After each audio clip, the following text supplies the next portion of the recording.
مسلسل کئی ہفتوں سے سرور کائنات فخر موجودات محمد عربی صلی اللہ علیہ وسلم کی سیرت طیبہ اور حیات مبارکہ کے مختلف گوشوں پر آپ حضرات گفتگو سماعت فرما رہے ہیں۔ حقیقت تو یہ ہے، یہ ایک ایسا طویل موضوع ہے جسے مہینوں ہفتوں بلکہ سالوں میں مکمل نہیں کیا جا سکتا۔ جب بھی کسی خطیب نے، جب بھی کسی مصنف نے، جب بھی کسی محرر نے، جب بھی کسی شاعر نے، جب بھی کسی مداح رسول نے نبی کریم صلی اللہ علیہ وسلم کی شان میں مدح کرائی کی اور آپ کی تعریف و توصیف کی، تو آخر میں یہ کہنے پر مجبور ہوئے لا يمكن ثناء كما كان حقا بعد از خدا بزرگ کوئی قصہ مختصر، کہ جس طریقے سے تعریف کی جانی چاہیے آپ کی تعریف کوئی بھی نہیں کر سکتا۔ خلاصہ یہ ہے کہ حق جل مجدہ کے بعد اللہ تبارک و تعالیٰ کا سب سے بڑا مقام آپ ہی ہے۔ گزشتہ جمعہ میں نے حضرت عمر رضی اللہ تعالی عنہ کے اسلام لانے کے تعلق سے عرض کیا تھا کہ حضرت عمر رضی اللہ تعالی عنہ نے کس طریقے سے اسلام قبول کیا۔ یہ بھی ایک تفصیلی موضوع ہے، لیکن وقت کی کمی کی وجہ سے اس طویل موضوع کو اختصار کے ساتھ بیان کیا جانا مناسب ہے۔ حضرت عمر رضی اللہ تعالی عنہ نبی کریم صلی اللہ علیہ وسلم کے جامع دشمنوں میں سے انہوں نے ایک دفعہ ایک ناپاک عزم کر لیا کہ کیوں نہ میں آپ ہی کا کام تمام کر دوں، تاکہ یہ جو روز روز کے بکھیڑے کھڑے کیے جاتے ہیں یہ تمام ہو جائے اور پھر ہمیشہ کے لیے یہ چیز مٹ جائے۔ اسی ناپاک ارادے سے حضرت عمر رضی اللہ تعالی عنہ جو اس وقت تک ایمان نہیں آئے تھے، تلوار لیے اور چل دیے۔ راستے میں ایک صحابی سے ان کی ملاقات ہوئی، تیور دیکھ کر کے سمجھ گئے کہ کوئی اچھا ارادہ ان کا معلوم نہیں ہو رہا ہے۔ پوچھا کہ عمر کہاں کا ارادہ ہے؟ انہوں نے کہا کہ جا رہا ہوں محمد کا کام تمام کرنے کے۔ الیاذ باللہ۔ انہوں نے کہا کہ پہلے اپنے گھر کی خبر لو، تمہیں معلوم ہے کہ تمہاری بہن اور تمہارے بہنوئی ایمان لا چکے ہیں۔ ان کا تیور تو ساتویں آسمان پر پہنچ گیا کہ جس کو میں مٹانے کے لیے چلا تھا ان کا جادو ہمارے گھر میں بھی چل چکا ہے۔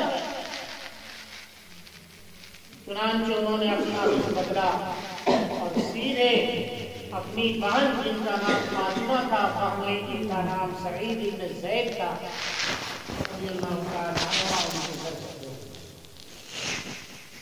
گھر کے قریب پہنچے ہیں تو گھر کے اندر سے دھیمی دھیمی ہلکی ہلکی آواز آ رہی ہے کچھ پڑھنے کی. پہنچے, دروازے پر دستک بھی کھٹکھٹایا. گھر کے اندر بہن اور بھائی کو حضرت خباب رضی اللہ تعالیٰ عنہ قرآن کریم سکھا رہے ہیں. دستک کی آواز سے سمجھ گئے کہ عمر آیا ہے.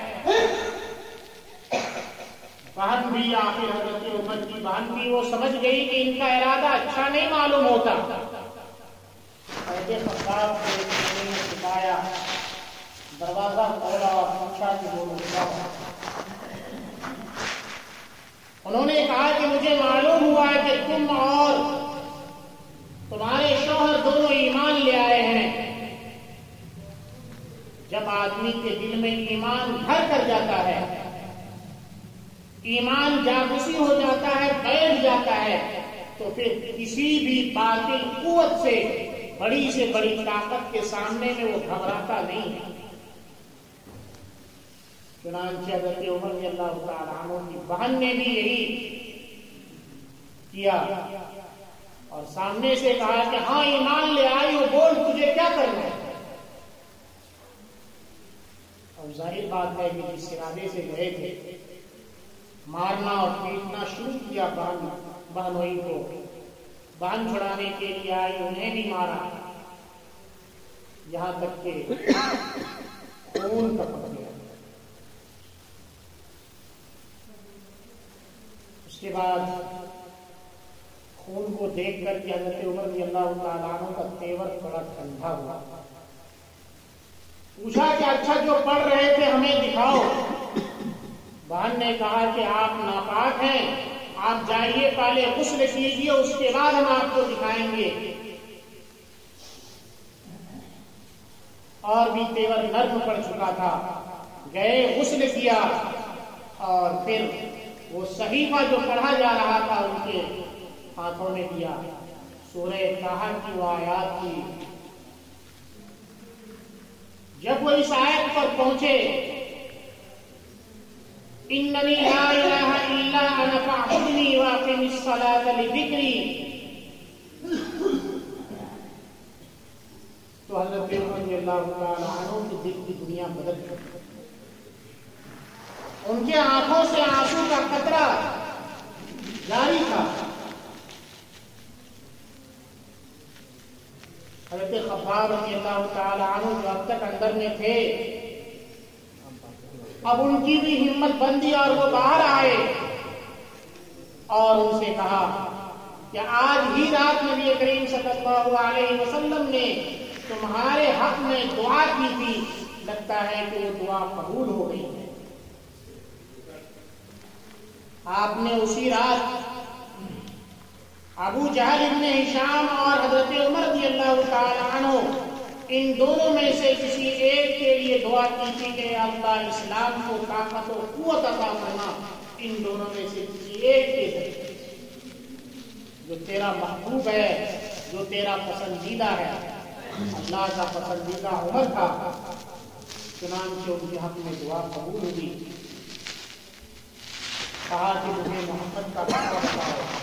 اس سے مختصر یہ کہ وہ حضرت خباب ان کو لے گئے نبی کریم صلی اللہ علیہ وسلم کے پاس. اس وقت مسلمان چھپ کر کے, تعداد بہت کم تھی, 40 سے بھی کم تھی, چھپ کر کے دار ارقم میں اللہ کی عبادت کیا کرتے تھے, وہیں دین کی باتیں سیکھا کرتے تھے. تو وہاں پہنچے, جو لوگ اندر میں تھے دیکھا کہ عمر آ رہے ہیں, لگا کہ ارادہ ان کا اچھا نہیں ہے. آپ سے ذکر کیا, آپ نے فرمایا آنے دو, اگر اس کی نیت ٹھیک ہے تو خیر, ورنہ اسی کی تلوار سے اس کی گردن اتار دیں. یہاں تو ارادہ بدل چکا تھا.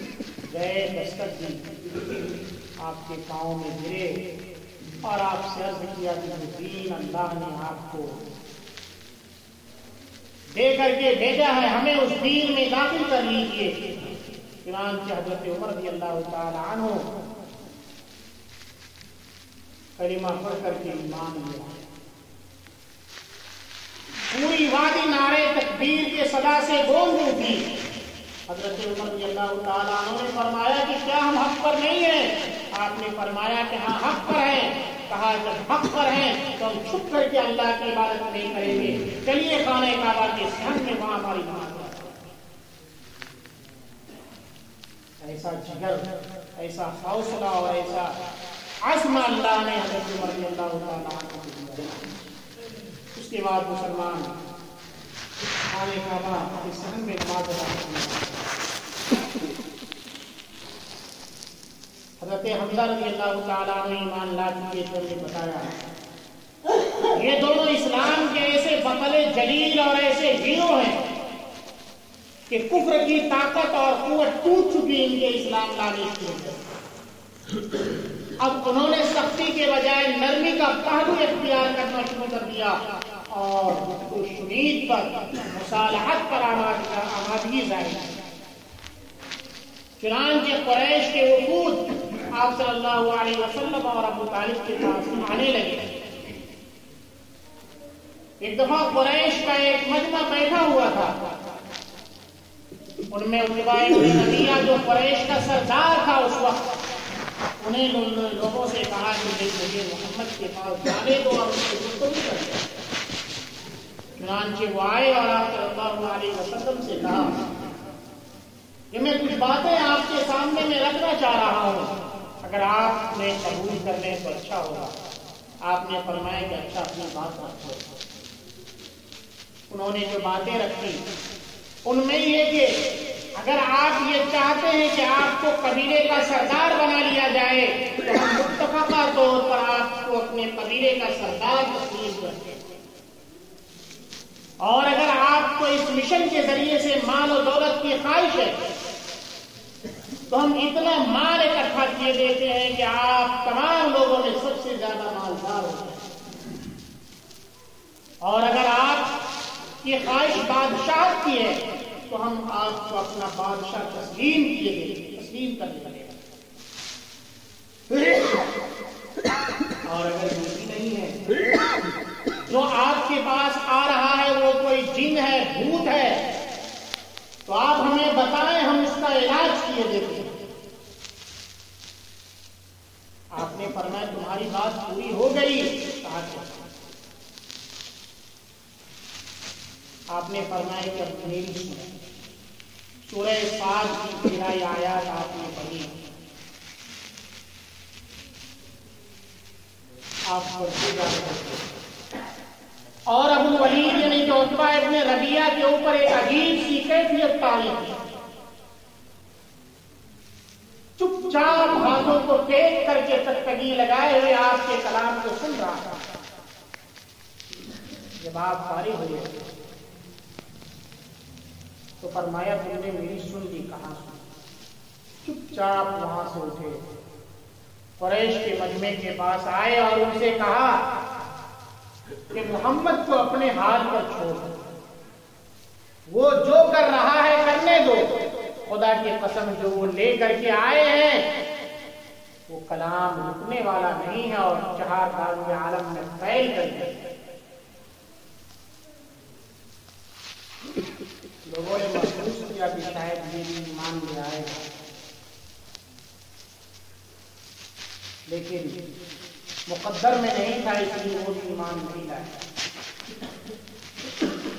جب آپ کے چچا ابو طالب نے یہ محسوس کیا کہ قریش کسی بھی طرح سے آپ صلی اللہ علیہ وسلم کو اور آپ کے مشن کو مٹانے میں لگے ہوئے ہیں، تو آپ نے بنو مطلب اور بنو ہاشم کو اکٹھا کیا۔ اس میں وہ لوگ بھی تھے جو ایمان لائے اور وہ لوگ بھی تھے جو ایمان نہیں لائے۔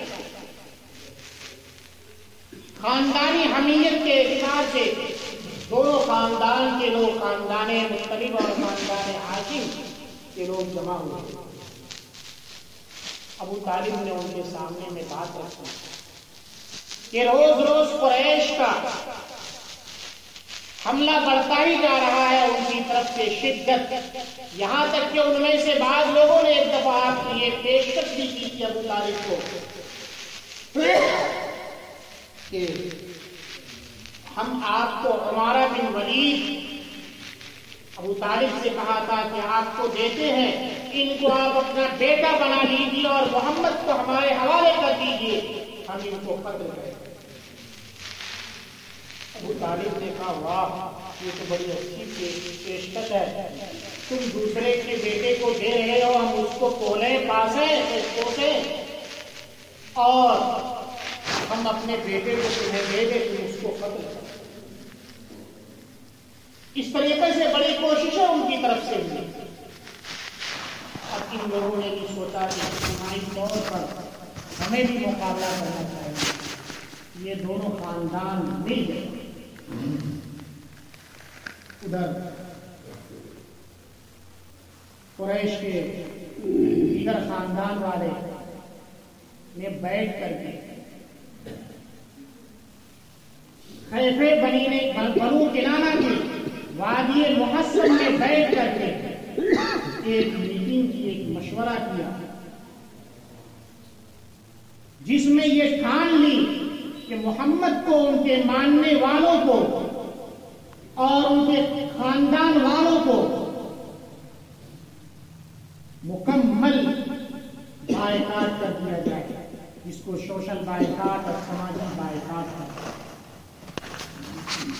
چنانچہ ان لوگوں نے ایک عہد نامہ لکھا کہ بنو ہاشم اور بنو مطلب سے لین دین نہیں کیا جائے گا، ان سے شادی بیاہ نہیں کیا جائے گا، ان سے گفت و شنید نہیں کی جائے گی، ان سے کسی بھی قسم کا کوئی معاملہ نہیں کیا جائے گا۔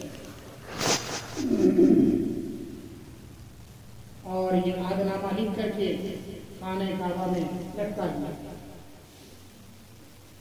اس طرح سے بنو ہاشم، بنو مطلب تمام لوگوں سے اکٹھ کر کے ایک وادی میں، جس کو شیاب ابی طالب کہا جاتا ہے، اس میں محصور ہو۔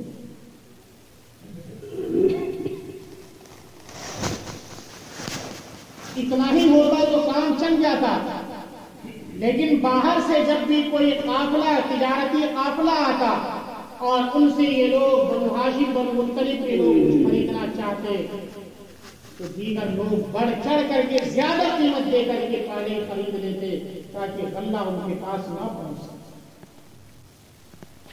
3 سال تک یہ سلسلہ جاری رہا، لوگوں کے پاس کھانے کی تمام چیزیں ختم ہو گئی، عورتیں اور بچے بلک بلک کر رو رہے تھے، درخت کے پتے کھانے پر مجبور ہیں۔ ایک صحابی حضرت سعد بن وقاص رضی اللہ تعالی عنہ ہیں، فرماتے ہیں کہ بھوک سے ایک دفعہ میری ایسی حالت ہو گئی تھی کہ رات کے اندھیرے میں میرے پاؤں کے نیچے کوئی بھیگی ہوئی نرم اور تر چیز آئی، میں نے جھٹ سے اٹھا کر اس کو کھا لیا۔ میں نے یہ بھی دیکھنے کی کوشش نہیں کی وہ کوئی گندگی ہے، ناپاکی ہے یا کوئی اور چیز۔ اتنی کٹھنائیاں، اتنی دشواریاں اسلام نام لیوا اور مسلمانوں نے برداشت کی۔ 3 سال تک یہ سلسلہ جاری رہا۔ جہاں کچھ برے ہوتے ہیں وہاں اچھے بھی ہوتے ہیں۔ چنانچہ ان میں بعض لوگوں کے دلوں میں یہ خیال آیا کہ یہ کوئی انسانیت نہیں ہے کہ ہم لوگ کھائیں پیئیں، عمدہ لباس پہنیں اور بنو ہاشم اور بنو مطلب موت کے منہ میں رہے، یہ کوئی انسانیت نہیں ہے۔ اس صحیفے کو اور اس عہد نامے کو ختم کرنا چاہیے۔ چنانچہ اس کے لیے 5 افراد تیار ہوئے، زہیر، مطرب بن عدی، ابو بختری، ہشام۔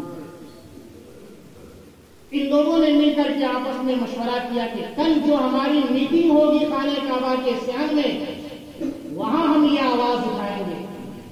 چنانچہ ابو بختری بہترین لباس پہن کر کے وہاں گیا اور اس نے خانہ کعبہ کا طواف کیا، پھر مجلس میں آ کر کے بیٹھا اور سب سے پہلے آواز لگائی یہ کوئی انسانیت نہیں ہے کہ ہم عمدہ اور نئے لباس پہنیں اور بنو ہاشم اور بنو مطلب ایک لقمہ کے لیے ترس رہے.